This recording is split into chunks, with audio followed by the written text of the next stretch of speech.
they made it safe for me to be able to do my job, and that, I was a sponge around them. I wanted to learn everything. And still, every time I see them, I'm asking questions and just learning from them.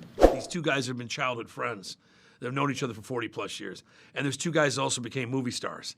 And the meta of that is fascinating. I think oftentimes the movie is kind of trafficking between the two.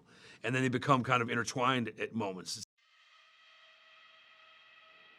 So Sasha, let me start off with you. First of all, I just want to say, and you've probably heard this a bunch of times today, I thought you were great as Supergirl, and I hope to see you back in there at some point because you were really wonderful. Thank you so much. Thank you so much.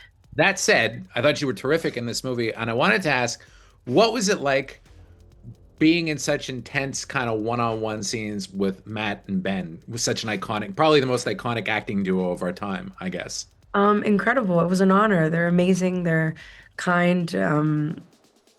People who so talented, right? And also, aside from just being legendary and talented and have been working in this industry for so long, they're just incredible leaders and they're so kind. And they made it safe for me to be able to do my job, and that, I was a sponge around them. I wanted to learn everything. And still, every time I see them, I'm asking questions and just learning from them.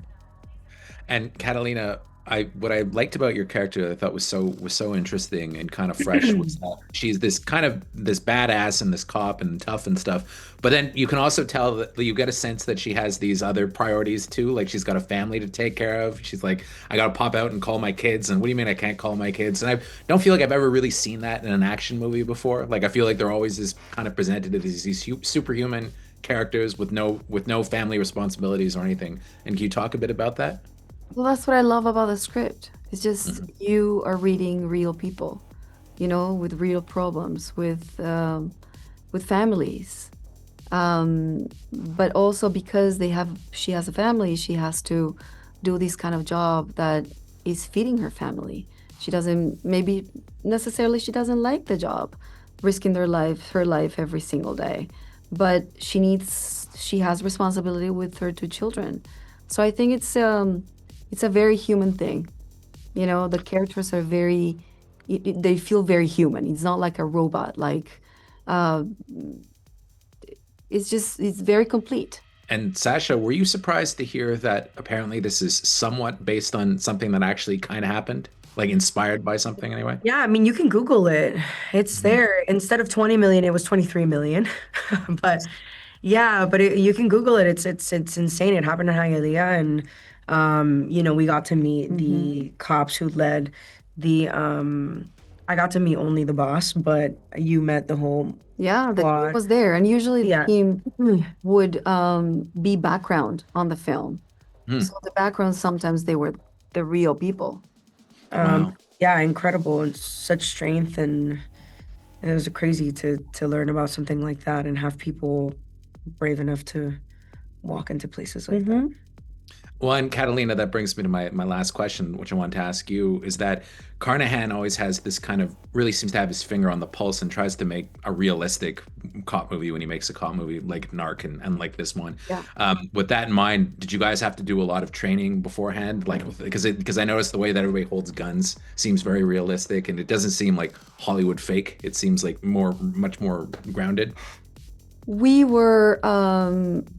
We had a training in a range with the guns that we were going to be using on set.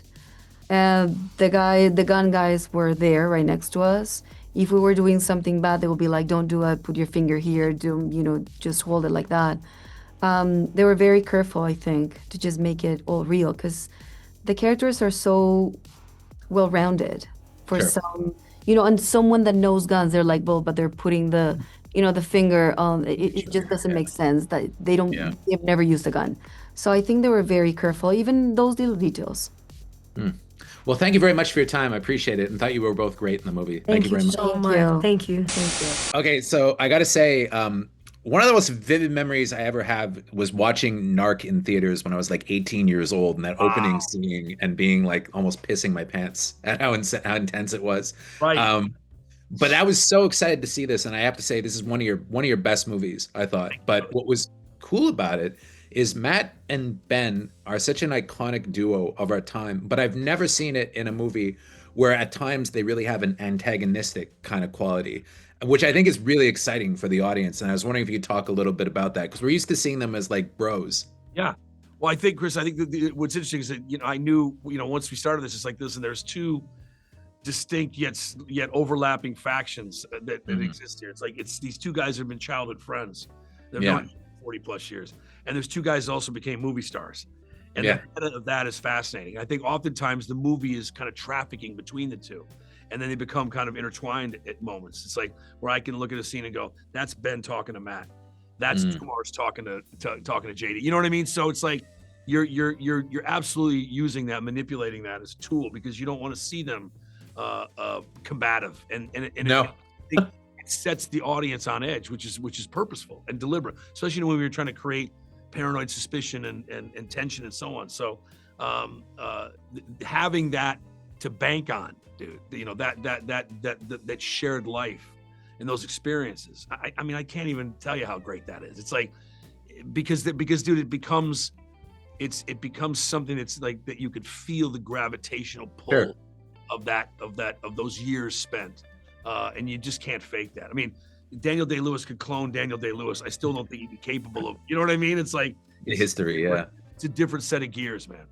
Well, not only that, but also the thing about the movie, it's one of the only films that I've seen recently, like in terms of an action movie, where I really wasn't sure if like the heroes were going to live or not. Like at any point, I felt like at any point either of them could have died, and I think that's very rare when you get that. Because I think if I can, because I didn't, know if Liam Neeson dies at the end of The Gray, gives up the end of Smoking Aces.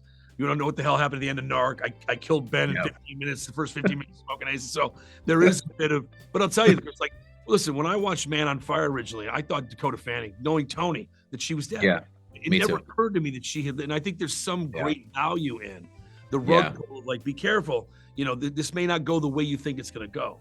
Sure.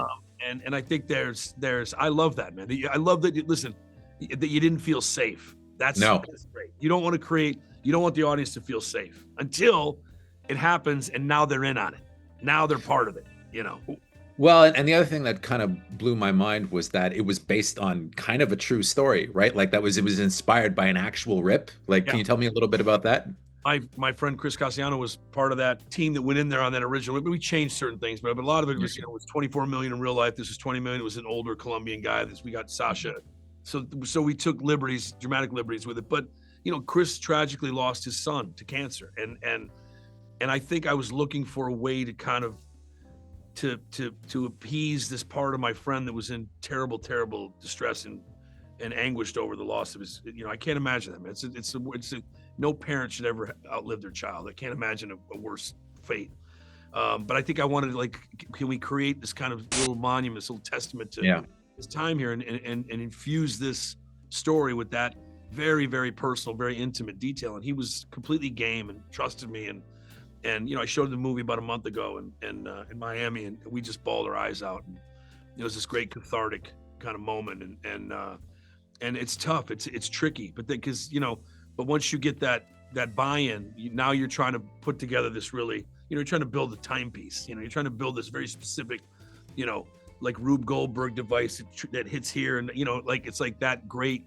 The best movies do that I'm not particularly gifted, I think, at that style of writing. So I had to do a lot of outlining, a lot of research, and so I'm like, Ryan Johnson can do this in his sleep. I cannot. Well, I had a blast, and I'm kind of part of a little clique of film critics that are really into action movies, and we were all texting each other this weekend talking about how much we liked it. So you're really I love it.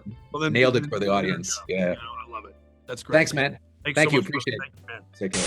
Thank you for clicking on our video, everybody. If you like what you saw here, please make sure you like the video and subscribe and share with your friends who like this sort of content. JoBlo was created by movie fans for movie fans, and we appreciate your support.